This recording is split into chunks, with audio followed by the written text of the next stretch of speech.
Donovan Tizzy is charged that he, on or about the 10th day of March 2010, in the city of Toronto, did assault causing bodily harm Andrew Williams. Take the whole scenario and imagine it as if it's real, because these kind of scenarios are definitely possible. Donovan Tizzy, how do you plead to this charge? Guilty or not guilty? Not guilty. Donovan Tizzy is charged that he, on or about the 10th day of March 2010, in the city of Toronto, did rob Andrew Williams, contrary to section 343A of the Criminal Code. Donovan Tizzy, how do you plead to this charge? Guilty or not guilty? Not guilty. You know, participating in this mock trial, it's not my first mock trial actually. I've done several tournaments and stuff, but it's quite an experience, and it's something that I really like doing, and it's really fun. Thank you. All right, is the Crown ready to begin its case? Sometimes things will happen that are very unexpected in a courtroom, and witnesses will say things that you didn't think they were going to say, and it's always wonderful to watch students be able to think on their feet and to be able to deal with that in the proper fashion. Do you swear that the evidence you're about to give is the truth, the whole truth, and nothing but the truth, so help you God? Stay calm. That's it. Stay calm and keep your poise. I'm just a man that's trying to stay out of trouble, get my scholarships, and get into post-secondary. And have you had any previous convictions? Yes, 18 months ago. And how do you feel about these past convictions? I feel ashamed. It's not about winning.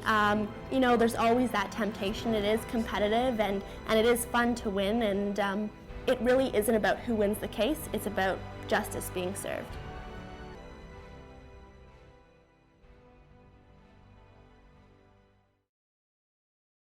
I started doing mock trials early in my career because I felt that it would be a much more interesting way for students to learn about court procedure than just to read about it in a book. Order in the court, all rise please. And they have to work together, they have to learn about the law, they have to understand how to apply the facts to the law, and then how to develop questions. So it's a really good use of their analytical skills. One of the most important things about a mock trial experience is that it teaches students how to solve disputes in a civil manner. And today I'll be asking Mr. Wong a couple questions. Morning. Mr. Wong, you are the youth leader at the local rec center, is that correct? Yeah, that's correct. And therefore you do know Mr. Donovan Tissy quite well, don't you? Yeah, I do know him. My favorite thing about participating today and in the mock trials is being able to sort of play the role of a lawyer. I've always wanted to be a lawyer. Your Honor, Donovan Tizzy is charged with robbery and assault causing bodily harm. There is strategy involved, there is logic involved, and so it's just, and there's lots of communication involved. So there's a whole range of things that you need to be good at to be a good lawyer. Normally I'm not a person who does presentations. I normally freeze up, but in the mock trial it's different. You're talking to a witness and presenting in front of a judge. It's not like you have a whole classroom of people looking at you, so it's surprisingly easy. Good morning, Your Honor. My name is Lau, first initial M, and these are my colleagues from the Crown. This is Martinson's, first initial P, Bozis, first initial J. I think my favorite part of the mock trial experience was all of the teamwork that we put in. Not a single one of us could have done this on our own.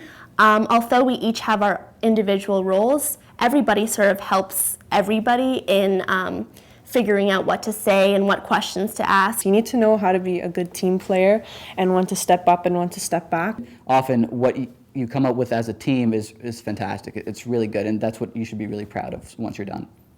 Good morning, Your Honor. My name is Sultan, first initial S, and these are my colleagues from the defense. This is Cole, first initial S. If teachers are concerned about starting a mock trial, I understand that. The first thing that I do is look at the resources in my community, and I will usually get in touch with OJEN, the Ontario Justice Education Network, and find out about lawyers who are willing to volunteer in my school.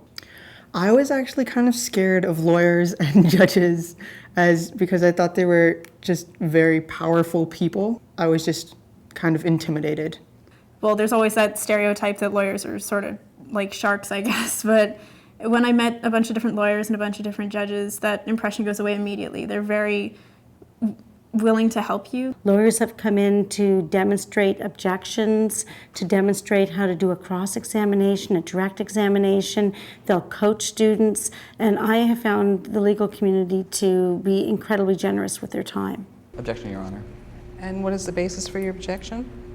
The evidence is hearsay.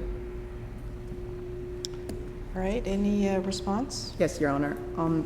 This is basically part of the narrative as to why Donovan Tizzy is a suspect. They would debrief and tell us what we did right, what we did wrong, and if we had any questions, we would ask them. I met Mr. O'Connor. I'll remember his name because he was the first legitimate lawyer who crossed me as practice, and he completely destroyed me. I was ripped to shreds. It was an unbelievable experience. But then afterwards, like, yeah, I tried to fight back first, obviously, but I was simply outclassed. And then he would afterwards, like, I'm like really like scared of this guy. Like, whoa, like you just like totally destroyed me. I don't want to do anything. But afterwards, he was so nice. So okay, next time you did great here, but this is what you want to do next time. And he was just. It's kind of like smoke and mirrors. It's just suddenly like a switch, and he's just a completely different guy. What were you doing on the evening of March 10th? What I'm usually doing during the weekdays. I was working. And did you speak to Donovan that evening? Yes, I did. And what time did you speak to him?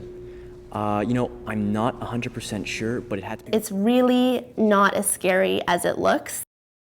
Focus on the one thing you're meant to do, and ask for help. Don't worry, don't try and do it all yourself. Ask for help from your teacher, from lawyers, from other friends, and just have fun with it.